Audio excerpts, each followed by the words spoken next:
Mapagpalang araw po sa ating lahat. Ang aking pong bahagi ngayon ay mula sa aklat ng Levitico, Kabanata 3, talata 1 hanggang 3. Mga handog na pangkapayapaan. Kung ang iaalay na handog pangkapayapaan ay isang baka, maging babae o lalaki man, kailangang ito'y walang kapintasan. Ipapatong niya sa ulo nito ang kanyang kamay at ito'y papatayin sa may pintuan ng tuldang tipanan. At ibubuhos ng pari ang dugo sa paligid ng altar. Sa handog na ito, kukuha ang pari ng parteng susunugin para kay Yahweh.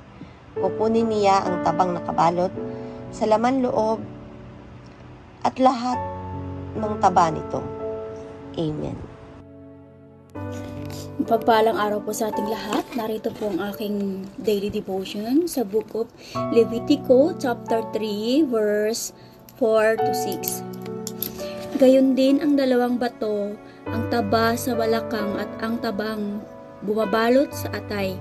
Ang lahat ng ito'y ilalagay sa altar at susunugin ng mga pari bilang handog upang ang usok nito'y maging mabangong samyo kay Yahweh. Kung tupa o kambing ang handog pangkapayapaan, maging ito'y lalaki o babae, kailangan ito'y walang kapintasan. Amen po. Isang mapagpalang araw pong muli sa ating lahat. Muli niyo po akong samahan sa pagbabahagi ko ng salita ng Diyos.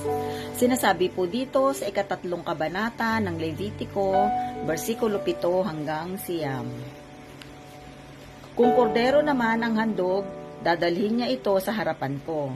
Ipapatong niya sa ulo nito ang kanyang kamay at papatayin sa harap ng toldang tipanan ang hayop.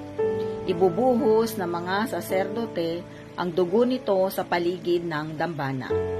Kukunin niya ang lahat ng taba, pati ang nasa buntot hanggang sa gulugod at ang bumabalot sa lamang loob. Ito po ang mga salita ng Diyos. Salamat po sa Diyos. Amen.